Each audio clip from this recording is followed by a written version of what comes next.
Untuk menyeimbangkan keadaan, Maeso Jenar berpikir bahwa sebaiknya pertempuran tidak terbagi. Ia dan orang berkapa itu harus berada dalam satu lingkaran pertempuran menghadapi seluruh gerombolan. Dengan demikian, ruang pertempuran menjadi bertambah sempit. Mendapat pikiran yang demikian, segera Maeso Jenar memutar tombaknya. Dan dengan gerakan kilat ia meloncat menembus kepungan lawan. Selanjutnya dengan cepat sekali ia meloncat ke samping orang yang bersenjata kapak itu sambil berkata, "Kisanak, baiklah kita bekerja bersama. Kau hadapi separuh lingkaran, aku separuh. Di samping itu kita pergunakan setiap kesempatan untuk menghantam lawan." Orang berkapak itu tidak menjawab, tetapi ia tahu maksud Maeso Jenar. Maka segera ia pun menempatkan diri beradu punggung dengan Maeso Jenar. Kembali hati Wadas Gunung terperanjat melihat kelincahan Maeso Jenar. Mengertilah ia sekarang mengapa Pasingsingan memaksanya membawa 20 orang anak buahnya bersama-sama untuk menangkap satu orang saja. Ternyata buruannya memang bukan orang biasa. Tapi Wadas Gunung adalah orang yang berpengalaman cukup, sehingga ketika ia melihat sikap Maeso Jenar dan orang berkapak itu saling membelakangi, tahulah ia maksudnya untuk mencegah kesulitan-kesulitan selanjutnya. Cepat-cepat ia merintahkan untuk menghantam lawan sebelum mereka mencapai keseimbangan dalam bekerja bersama. Ia sendiri beserta tokoh-tokoh rombongan itu segera melancarkan serangan-serangan yang berbahaya. Tapi karena perubahan keadaan yang demikian cepatnya itu, tidak semua anak buah Wadas Gunung dapat mengikuti jalan pikiran pimpinannya, sehingga dalam pelaksanaannya terjadilah kekacauan. Karena lawan mereka berkumpul pada satu titik, maka ketika mereka akan menyerang bersama-sama, terjadilah desak-mendesak di antara mereka, sehingga mereka tidak leluasa mempergunakan senjata masing-masing. Dalam keadaan yang demikian, segera Maeso Jenar mengambil tombak yang sebesar-besarnya. Maeso Jenar segera melompat dan empat tombak berkaitnya seperti baling-baling. Dengan gerakan yang sangat mengejutkan lawannya, Maeso Jenar langsung menyerang orang yang berdiri di hadapannya. Mendapat serangan yang tak terduga-duga ini, tak seorang pun sempat mengelakkan diri, sehingga dalam satu ayunan Maeso Jenar sekaligus dapat melukai 4 orang anggota gerombolan Lowoijo dan melemparkan beberapa senjata dari tangan pemiliknya. Melihat kejadian itu, tergetarlah hati para anggota gerombolan Lowoijo, sehingga hampir serentak mereka berdesaan mundur. Untunglah bahwa para pemimpin gerombolan itu cepat bertindak. Serentak mereka berlompatan maju dan dengan dahsyatnya mereka melakukan serangan-serangan balasan.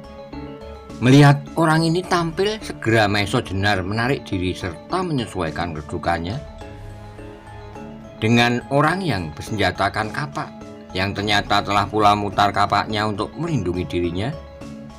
Sekali-kali menyambar mereka yang berani mendekatinya. Dalam siasat perkelahian, ternyata Wadas Gunung pun tak kalah cerdiknya untuk memecah kerja sama lawannya. Segera Watu Gunung merintahkan untuk melumpuhkan kedudukan yang lemah. Karena itu berkumpullah tokoh-tokoh mereka untuk menyerang orang berkapak itu bersama-sama. Tetapi maksud ini pun segera diketahui oleh Maeso Jenar. Karena itu katanya kepada orang berkapak itu, "Kisanak, baiklah kita selalu bergerak supaya tak dapat mereka patahkan batas di antara kita." Kali ini orang berkapak itu pun tidak menjawab, tapi rupanya ia pun mengerti maksud Maeso Jenar. Maka ketika Maeso Jenar mulai dengan lompatan-lompatannya ke sana kemari, orang itu pun selalu menyesuaikan dirinya meskipun ia tidak selincah Maeso Jenar. Melihat perubahan cara bertempur Maeso Jenar, Wadas Gunung mengeluh dalam hati. Belum lagi rencananya dapat berjalan lancar, ia harus sudah menghadapi keadaan baru, sehingga kembali timbul kekacauan di barisannya. Kesempatan ini pun dipergunakan oleh Maeso Jenar, dan orang berkapak itu dengan deras sekali kapak raksasa itu terayun dan 3 buah senjata melesat dari tangan pemiliknya. Sekaligus dua orang tersobek dadanya. Di samping itu, dengan lincahnya pula, Maesa Jenar mengadakan serangan. Tombaknya mematuk-matuk membingungkan. Dalam serangan ini pun ia berhasil melukai dua orang sekaligus.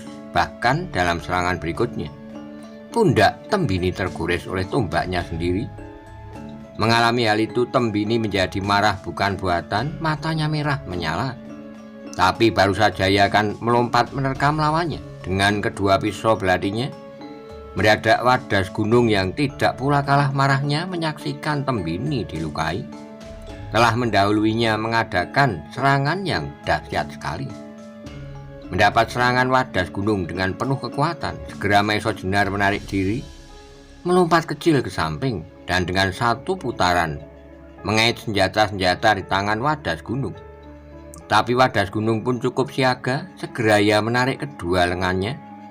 Sayang bahwa ia agak terlambat sehingga satu dari pisaunya tak dapat dipertahankan, sehingga jatuh dari tangannya. Wadas Gunung adalah seorang pemarah yang keras hati.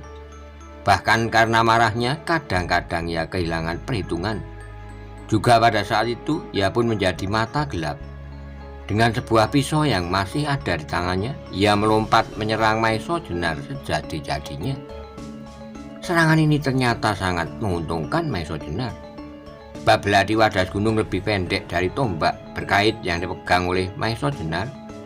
Karena itu Maesa Jenar sama sekali tidak menghindar, hanya tombaknya yang dijulurkan menanti terkaman Wadas Gunung. Niat mata tombak mengarah ke dadanya Wadas Gunung terperanjat. Tapi ia telah terlanjur melompat keras sekali, maka segera ditariknya pisaunya untuk menangkis tombak Maesa Jenar. Tapi tangan Maesa Jenar adalah tangan yang perkasa, sehingga pukulan pisau Wadas Gunung yang tak dapat dilakukan dengan sepenuh tenaga, karena ia sendiri baru dalam keadaan meloncat, tidaklah banyak artinya. Tapi pada saat terakhir, Bagolan telah berusaha menyelamatkan pimpinannya. Dengan sekuat tenaga yang melemparkan bola besinya ke arah kepala Maesa Jenar. Melihat bola besi bertangkai itu melayang ke arahnya sedemikian kerasnya, maka mau tidak mau Maesa Jenar harus berusaha menghindar. Dengan menggerakkan kepalanya, dan tepat pada saatnya kembali Tembini yang meskipun sudah terluka, menunjukkan kegesitannya bergerak. Dengan satu loncatan, Tembini mukul tombak berkait Maesa Jenar yang sedang berusaha menghindari bola besi itu sekuat-kuat tenaganya. Maka terdengarlah suara berdentang senjata beradu oleh pukulan Tembini. Dengan kedua buah pisau beladi panjangnya, ujung tombak Maesa Jenar berhasil digerakkan. Meskipun demikian, Wadas Gunung tak dapat membebaskan dirinya sama sekali, sehingga ujung tombak berkait itu merobek paha kanannya. Sambil mengerang kesakitan, Wadas Gunung melompat beberapa melangkah mundur. Tapi karena kesakitan yang amat sangat, ia pun beberapa kali terhuyung-huyung, hampir jatuh. Kejadian itu rupanya sangat berpengaruh pada semangat bertempur Wadas Gunung. Meskipun ia menyesal sekali tak dapat membalaskan dendam adiknya serta pimpinannya, tapi tak apalah yang dapat dilakukan. Ia juga menjadi marah sekali kepada orang berkapak yang telah mencampuri urusannya. Selain itu juga kepada Sakutro, salah seorang anak buahnya. Ia menjadi marah sekali serta berjanji dalam hatinya bahwa anak itu diketemukan pastilah akan dikupas kulit kepalanya. Sebab dalam keadaan yang sedemikian sulit, ia sama sekali tidak menampakkan dirinya. Dalam keadaan yang sedemikian, tidak ada jalan lain bagi Wadas Gunung kecuali harus menyelamatkan diri, meskipun hanya untuk sementara, sampai dapat tersusun kekuatan untuk membalas dendam. Karena itu segera ia bersiul keras, dan dengan segera pula anak buahnya berloncatan mengundurkan diri dari gelanggang berkelayan. Bagolan yang ternyata mempunyai tenaga raksasa segera mendukung Wadas Gunung, dan dengan cepatnya ia berlari menjauhi lawannya. Sementara itu yang lain berusaha melindungi apabila mereka dikejar.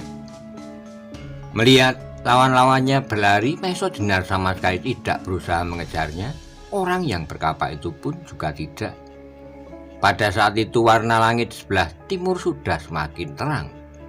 Bayangan pohonan serta bentuk-bentuk batang-batang ilalang menjadi semakin jelas. Juga wajah orang berkapak itu menjadi jelas pula. Kalau selama ini, kecuali karena gelapnya malam, juga karena Maeso Jenar tidak sempat mengamati orang berkapak itu, kini ia dapat dengan jelas melihat wajahnya. Dan ketika Maeso Jenar melihat wajah orang itu, darahnya tersirat. Seakan-akan ada sesuatu masalah yang memukul rongga dadanya. Karena itu sampai beberapa saat ia berdiri diam seperti patung. Sang orang berkapak itu setelah melihat bahwa lawan-lawan Maeso Jenar berlari, berdiri seperti acuh tak acuh saja.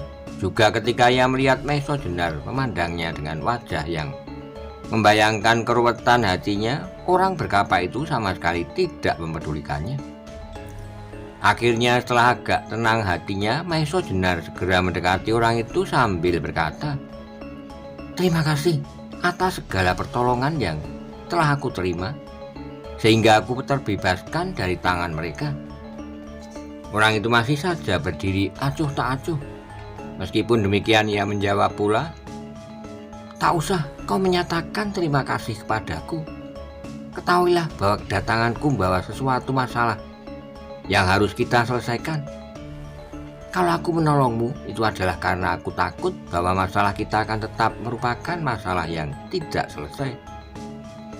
Mendengar jawaban orang itu, sebenarnya Maeso Jenar merasa sedikit tersinggung oleh ketinggian hatinya. Tetapi meskipun demikian ia berusaha juga menyabarkannya. Katanya pula, "Bagaimanapun kali ini engkau telah melepaskan aku dari kekuasaan mereka." "Mungkin," jawab orang itu masih sedingin tadi, "tetapi belumlah pasti bahwa kau dapat melepaskan diri dari persoalan yang kau hadapi sekarang." Kembali Maeso Jenar terpaksa menyabarkan dirinya meskipun hatinya bergetar hebat. Sampai orang tadi melanjutkan, "Kedatanganku kemari adalah pertama-tama karena seseorang merasa mempunyai pinjaman sesuatu barang kepadamu, dan tak seorang pun dapat disuruhnya menyerahkan kembali. Akulah yang menyanggupkan diri untuk mengembalikan barang itu kepadamu. Kedua adalah karena masalahku sendiri, masalah yang pada saat itu kau putar balikkan kenyataannya dengan mengumpankan seorang yang sama sekali tak berarti.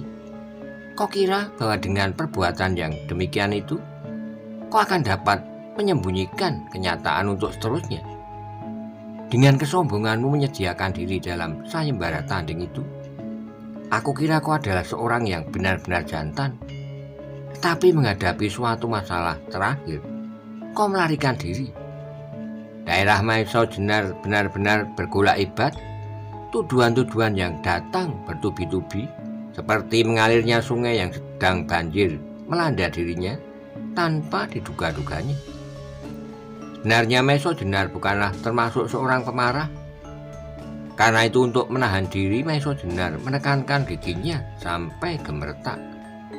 Apalagi ketika orang itu menyambung bicaranya, "Nah, aku beri waktu kau sehari ini untuk beristirahat. Aku kira kau masih lelah setelah mengalami pertempuran pagi ini. Sudah hari ini dan malam nanti, baiklah, besok kita selesaikan masalah kita. Sayang aku tak dapat menyaksikan sebaik-baiknya cara kau membela diri terhadap orang yang mengeroyokmu. Sebab aku terlalu cemas menyaksikan pertarungan tadi. Kalau kau dapat dibinasakan, maka aku akan tetap menyesali hidupku selama-lamanya. Tapi mengingat apa yang telah kau lakukan serta apa yang baru saja terjadi, meskipun aku tidak menyaksikan dengan jelas, kau adalah termasuk orang yang berkepandaian tinggi. Mungkin pula aku tak akan dapat menyamai kepandaianmu, tapi bagaimanapun juga, aku akan puas dengan penyelesaian terakhir yang akan kita tentukan bersama." Hampir saja kemarahan Maeso Jenar meledak, tapi untunglah bahwa ia masih dapat menahan diri. Apalagi ketika tiba-tiba dilihatnya orang itu mutar tubuhnya, lalu berjalan perlahan-lahan menjauhinya. Maeso Jenar masih saja berdiri tegak dengan gemetar menahan diri. Dipandangnya punggung orang itu dengan seksama. Alangkah tinggi hatinya. Tapi sejenak kemudian Maeso Jenar telah dapat menenangkan hatinya. Ia dapat memahami mengapa orang itu harus bersikap sedemikian. Bahkan sudah hampir merupakan sebuah kesombongan yang besar. Tapi menurut keterangan yang pernah didengarnya, sebenarnya ia bukanlah seorang yang jahat. Ia hanyalah seorang yang mempunyai dua alam yang terpisah. Alam angan-angan dan alam kenyataan. Juga cerita tentang masa mudanya yang selalu dipenuhi dengan perantauan-perantauan yang penuh dengan kejadian-kejadian yang hebat. Tetapi kemudian tak ada lagi kesempatan baginya untuk mengulanginya kembali, membuatnya seperti orang yang tak tahu melihat kenyataan. Perlahan-lahan Maison Jenar dapat menguasai dirinya kembali. Apa yang baru saja terjadi dianggapnya sebagai suatu kesalahpahaman saja. Hanya ia masih belum menemukan jalan penyelesaian yang sebaik-baiknya.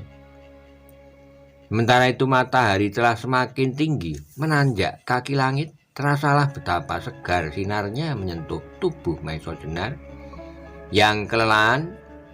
Tiba-tiba saja terasa betapa penatnya setelah semalam suntuk harus melayani 19 orang gerombolan Lowo Ijo. Juga terasa betapa kantuknya. Alangkah nikmatnya kalau tubuhnya segera beristirahat, meskipun hanya sejenak.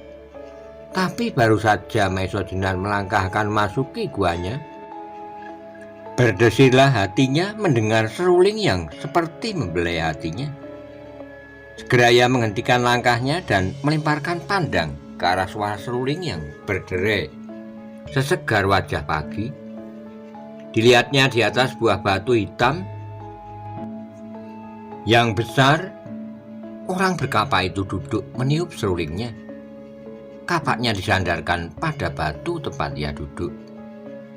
Maison Jenar adalah juga seorang penggemar lagu. Ia sendiri sebenarnya pandai juga meniup seruling. Karena itu ia sangat tertarik mendengar lagu yang demikian indah. Yang niatnya untuk beristirahat, malahan ia berdiri bersandar di bibir gua dan dengan nyamannya mendengarkan lagu yang memancar begitu segar.